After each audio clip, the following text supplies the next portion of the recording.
Edie, can you hear me?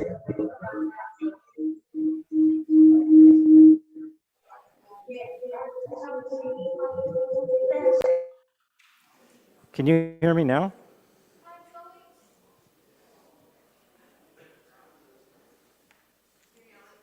I can hear you. I had it on mute. Okay, good.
Get the money. It'll be good.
Death has taken our beloved Renee. As friends and family, we grieve in this darkened world. In our silence, there is lamentation. In our tears, there is loneliness. And lost in sorrow, we find each other's presence and the presence of God in our lives. For Renee's love that united all of us in life, and which death cannot sever. For her companionship that we shared along the path of life, which now continues in memory. For the gifts of her heart and her mind that brought so much joy. They are all now a precious, precious memory. And for all these and more, we give our thanks to God. In this time of grief, we listen to the words, the messages of our sacred texts. They bring us the ever-new message of God's nearness. They tell of our connection with the one who creates all. And so we turn to the words of the 23rd Psalm. The Lord is my shepherd, I shall not want. He maketh me to lie down in green pastures. He leadeth me beside still waters. He restoreth my soul. He guideth me in straight paths for his name's sake. Yea, though I walk through the valley of the shadow of death, I will fear no evil, for thou art with me. Thy rod and thy staff, they comfort me. Thou preparest a table before me in the presence of my enemies. Thou hast anointed my head with oil, my cup runneth over. Surely goodness and mercy shall follow me all the days of my life, and I shall dwell in the house of the Lord forever. Adonai roi lo echsar binot deshe yarvitzeni al mei menuchot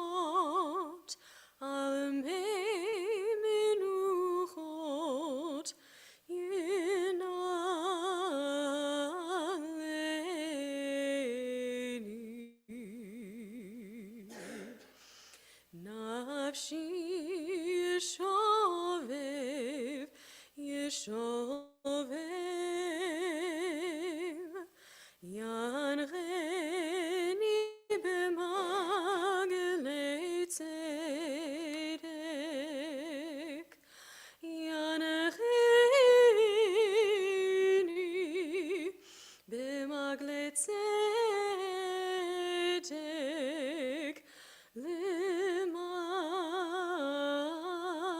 Leman Shemo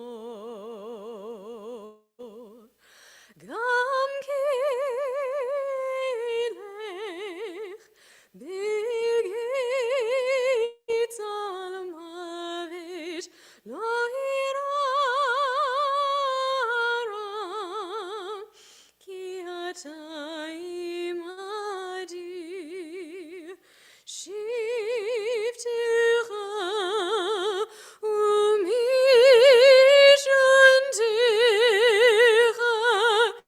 hema yinachamuni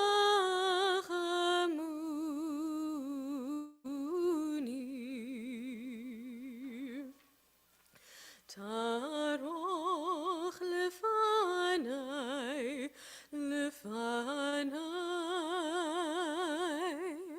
Shulchan neged sorurai Deshanta Vashem en Roshi Kosi Rivaya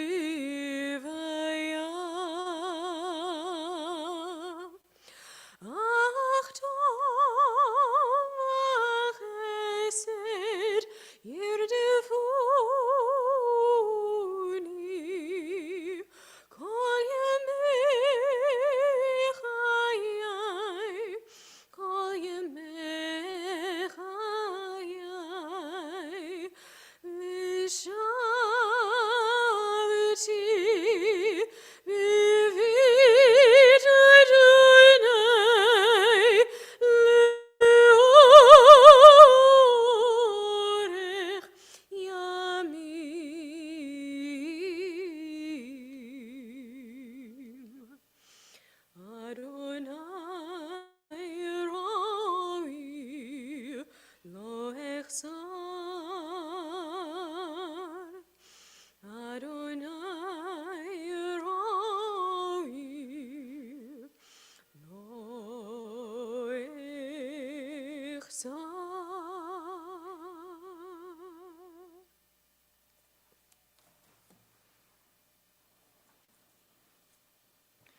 And from the 121st Psalm, Esa enai el heharim ayin yavo Ezri. Ezri me'im Adonai ose shamayim va'aretz. I lift my eyes to the mountains. What is the source of my help? My help comes from Adonai, maker of heaven and earth. God will not let your foot give way. Your protector will not slumber. See, the protector of Israel neither slumbers nor sleeps. God is your guardian. God is your protection at your right hand. The sun will not strike you by day, nor the moon by night. God will guard you from all harm. God will guard your soul, your going and your coming, now and forever. When I met yesterday with Renee's family, they said that one of Renee's favorite things about Temple was music. And so, Jessie, thank you for joining us today. And one of her favorite songs was Shalom Rav. Please.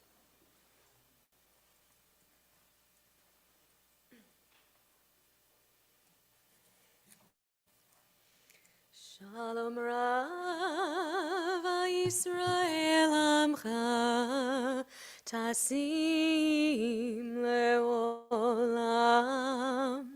Shalom Rav Yisrael Amcha Tasim Leolam. Ki ata hu melech Adon lecho hashalom. Ki ata hu melech Adon lecho hashalom. Shalom Rav Yisrael Amcha Tasim Leolam. Shalom Rav Yisrael Amcha Tasim Leolam. V'tov beinecha levarech et amecha Yisrael bechol heit uvechol shah bishlomecha.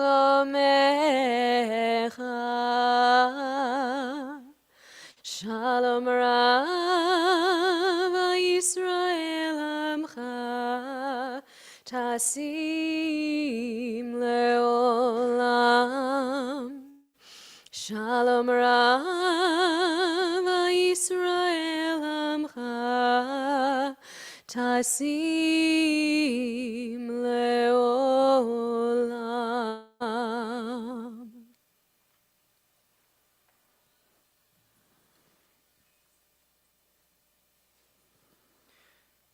And from the words of Ecclesiastes that speak to us of the cycles of birth and of death, לכל זמן ועת, לכל חפץ תחת השמיים, עת ללדת ועת למות.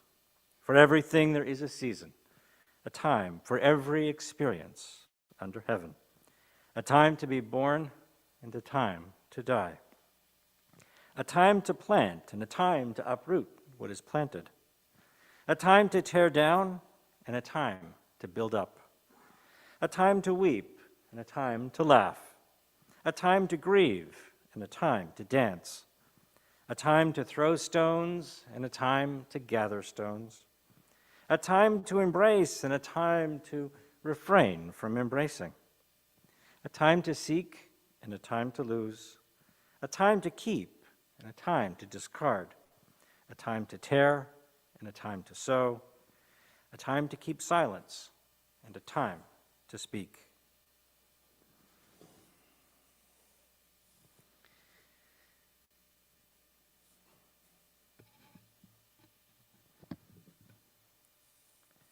There is an ancient folktale which I think perfectly describes Renee.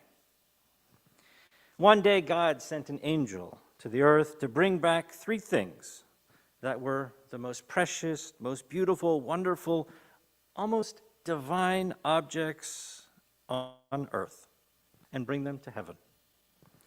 And when the angel appeared on earth, the angel entered a garden and saw that there was a beautiful rose in bloom. And so he took the rose. And he passed a house, and in the window was a beautiful sleeping baby in that beautiful way that infants sleep, that belies what really lies beneath, perhaps, but in that beautiful innocence. And so the angel took the baby.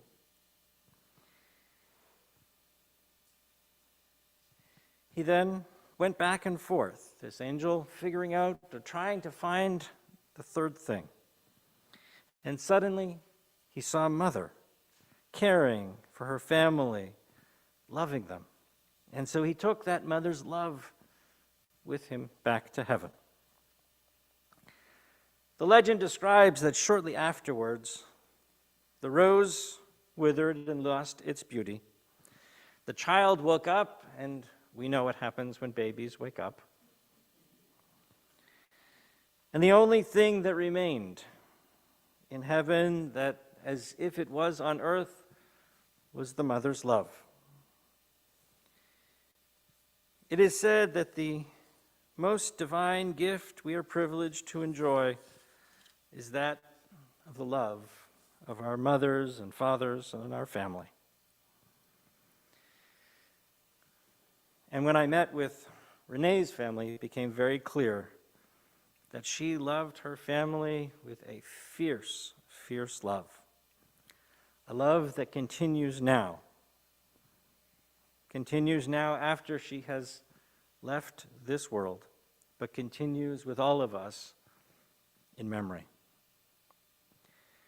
Today and in the coming days and weeks, you will spend time sharing stories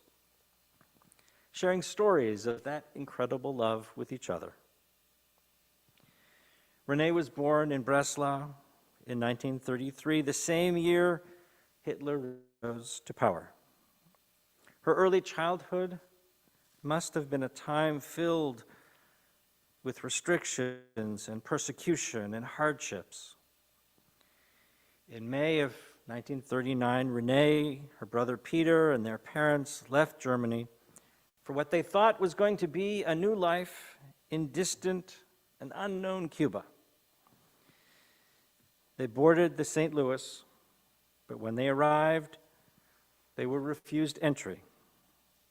Likewise, refused entry into the United States and then Canada, forcing the ship to return to Europe. And in the end, hundreds of those passengers were murdered by the Nazis.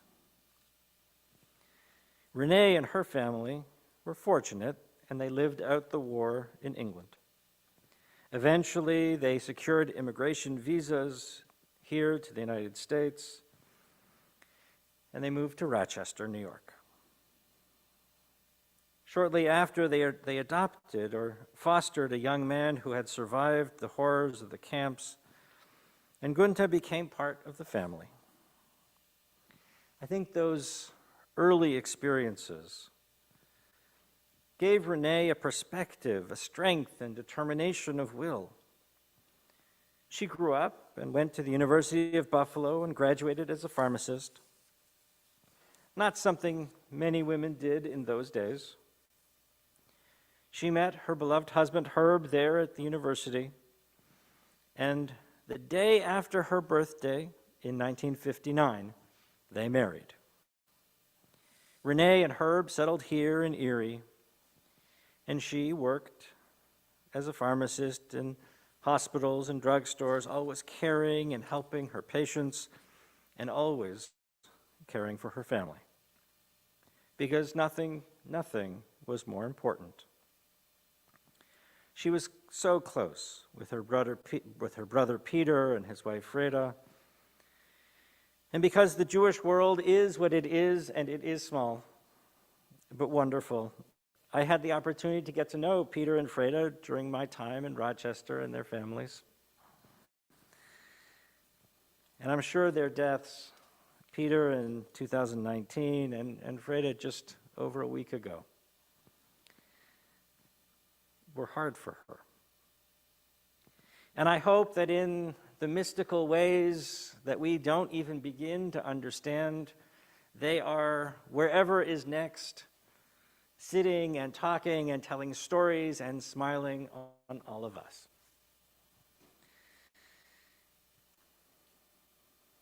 Thanksgiving. Thanksgiving was a big deal. Thanksgiving was a big deal.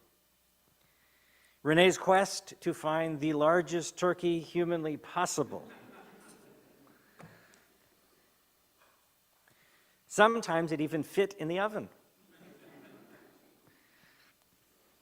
And she was a fantastic baker. I'm told that regardless of what the rabbi may have been doing or talking about, when Renee was scheduled for the oneg, there was a big crowd. She was so dedicated to our Jewish community, serving on so many committees and as president of Sisterhood, and she was on the JCC board, and she ran the gift shop, and so many other things.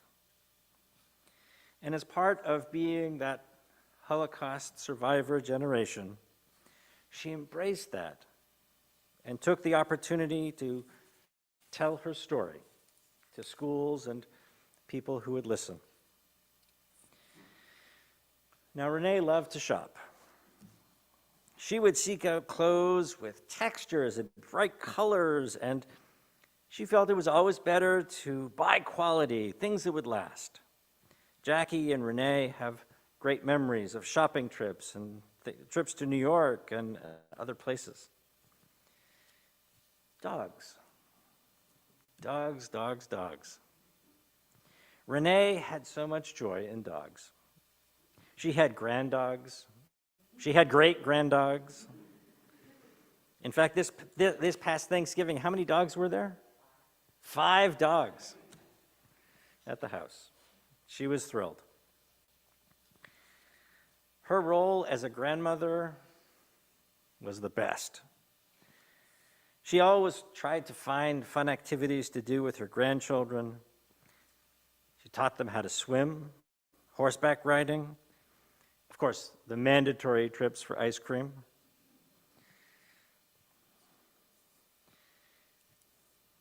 Renee never missed a birthday or a family event.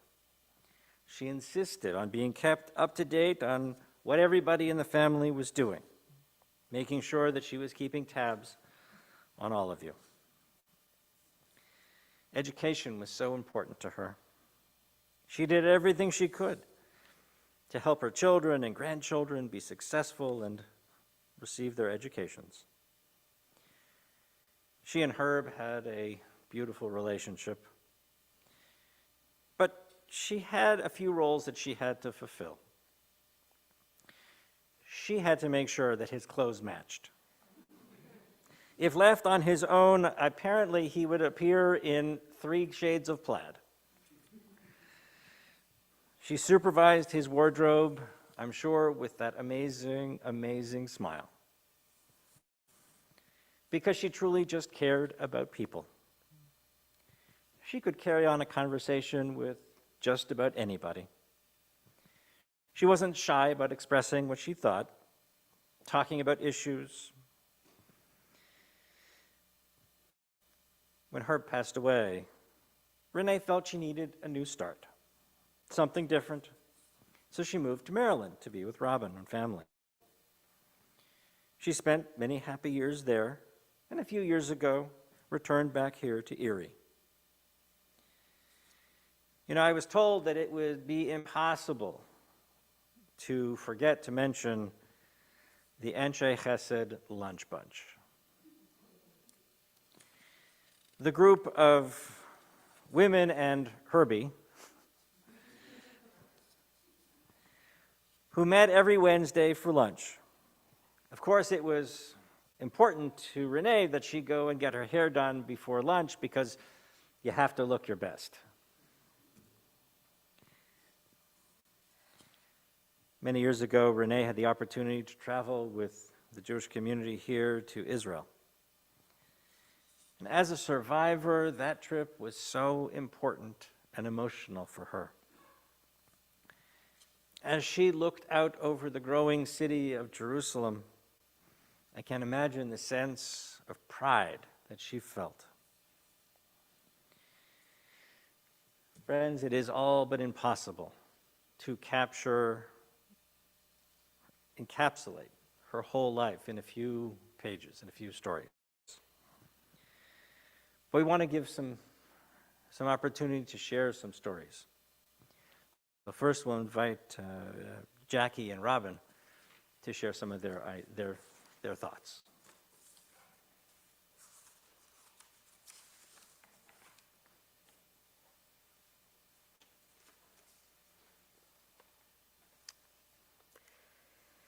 The first thing you notice if you ever met Renee, our mom, is her bright smile. And as Rabbi said, she was a great conversationalist on all topics, from current events, politics, clothing, fashions, and all of us here today, the family, were wearing her gold hoops in solidarity with her fashion style. And she wanted to know what everyone ate for dinner. And she would repeat it to everybody else. What you may not know is that behind the smile was a lot of pain. She had chronic pain in her body and pain in her soul. Very few people were ever allowed to see her pain except for Dad, Robin, and myself. Mom was born into Nazi Germany and at a very young age bore the terror of her father taken to the labor camps and her mother's desperation to obtain a stamped visa so they could escape. Omi visited the office every day and was finally successful when the officer on duty was drunk. They shortly left Germany on the St. Louis.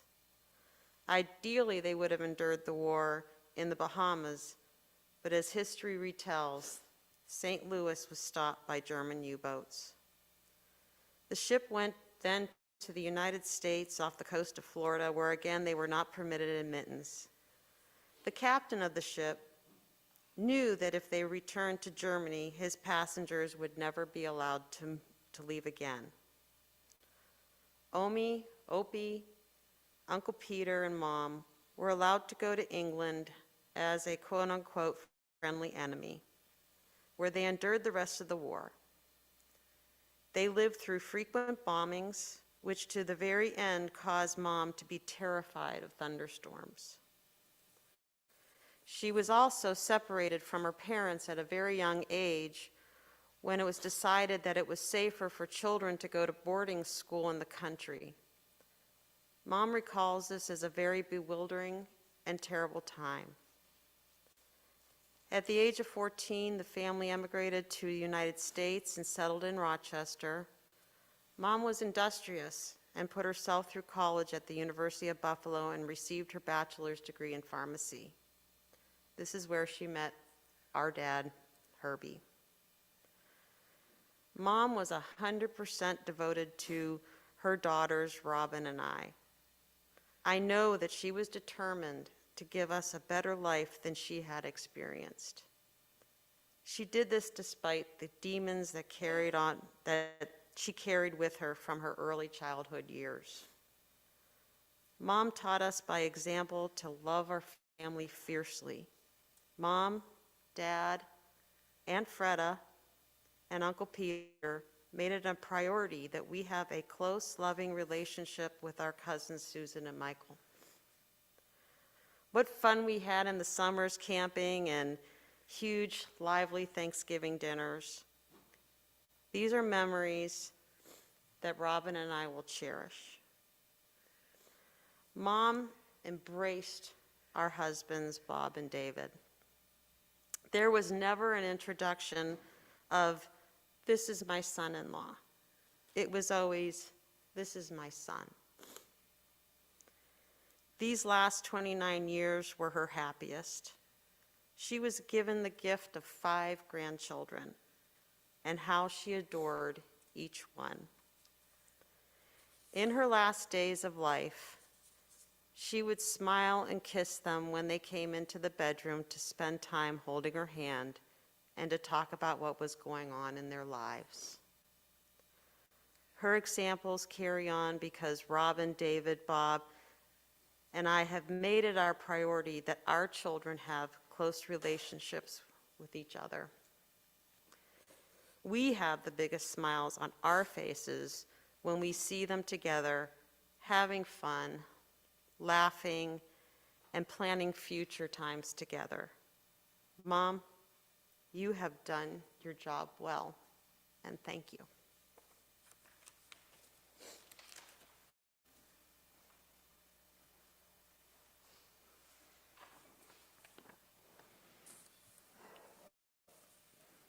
I'd like to invite all of Renee's grandchildren forward to share some of their thoughts and memories.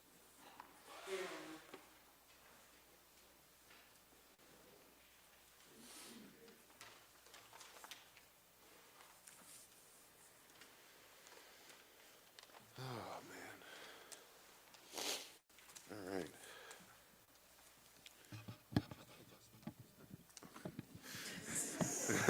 right.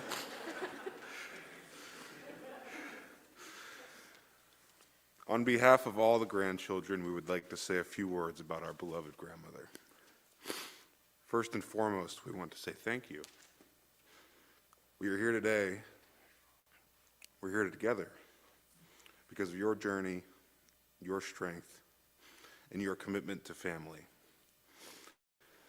Grandma was always there for us at every family event, and she was a steadfast presence in all of our upbringings.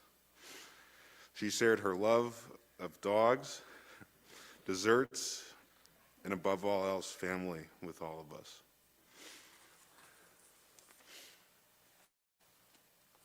As many of you saw in her obituary picture, we ended up choosing the photo that represented her at her happiest.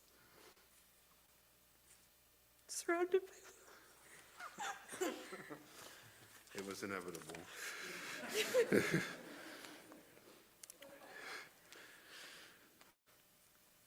Surrounded by family and getting licked by my dog Remy, it was very special that our last Thanksgiving was filled with all the family and dogs as she reveled at watching them tumble and play.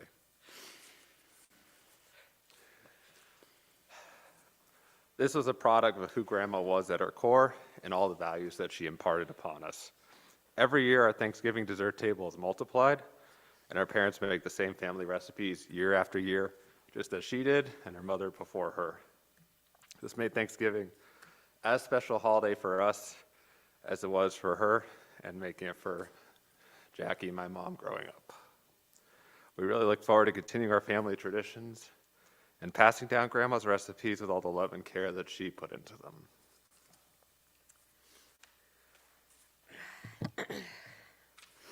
For a few years, Grandma moved to Maryland. I would visit her every Monday after my Jewish youth group meetings. I'd even bring friends over and we would just all gossip together. And although I hold those memories close to my heart, the memory that stands out to me was at our last Thanksgiving. I wanted Grandma's help with filling out our family tree on Ancestry.com, but we ended up just going through one of her old family photo albums from her early childhood. She proudly showed me her beach vacations in Yugoslavia, the menu from aboard the St. Louis, her Uncle Max and Aunt Jenny outside their house in Rochester. It was so special to walk down memory lane with her and see all the things and people that she held close to her heart. I'm truly in awe of who my grandma was, all that she went through, and what she was able to create.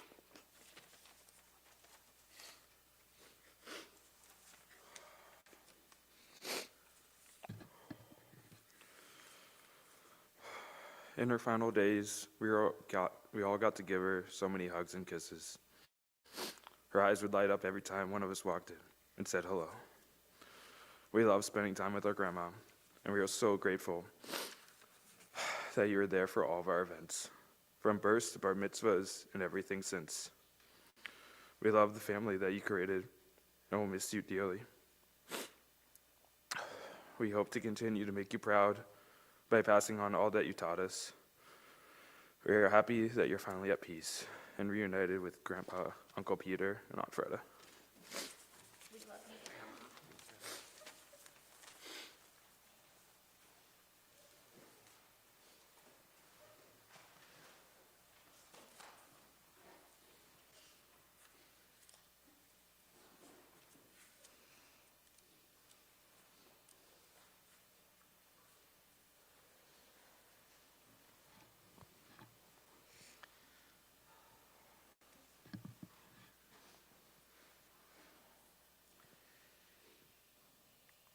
God, you give us loved ones and make them the strength of our life and the light of our eyes. And they depart and leave us alone and lonely. But you are the living fountain from which our healing flows. To you we look for comfort and consolation. O God, we see life as through windows that open on eternity. We see that love endures and the soul endures, as you, O God, endure forever. We see that the years are more than grass that withers, more than flowers that fade. Together they weave a timeless pattern in a world that is the dwelling place of your love and your glory. I ask you all now to rise for El Malei Rachamim, the memorial prayer.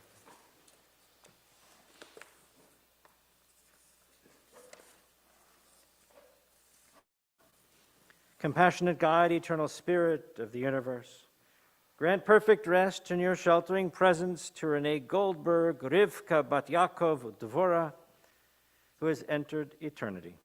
God of mercy, let her find refuge in the shadow of your wings, and let her soul be bound up in the bond of everlasting life. God is her inheritance, and may she rest now in peace, as together we say, Amen.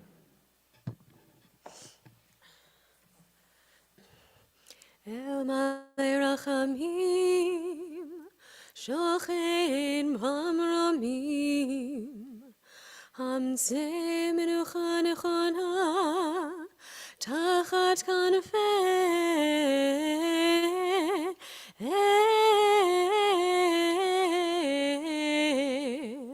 HaShekhinah,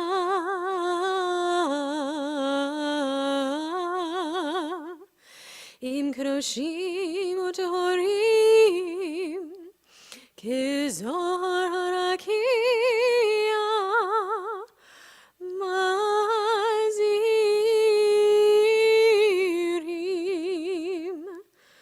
Lenishmot Yakireinu Hatzarikim, Hatzarikim Haniftarim, Shachalchu leolamam, Bal harachamim, harachamim, Yastirem eseter kanafam, leolamim.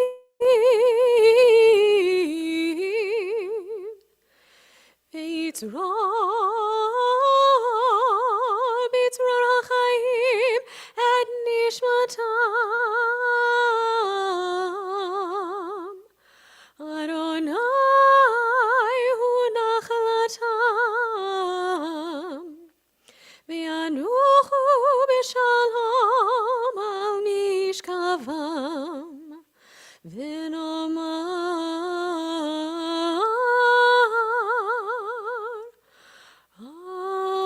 Amen.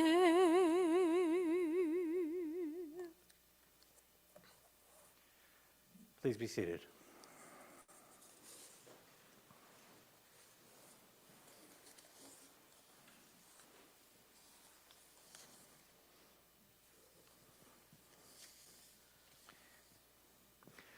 This concludes our service here at Temple. We will go now in procession to Laurel Hill Cemetery, and the family would like me to invite anybody who wishes to join us after the interment ceremony at Laurel Hill to return back here to Temple for a meal of consolation.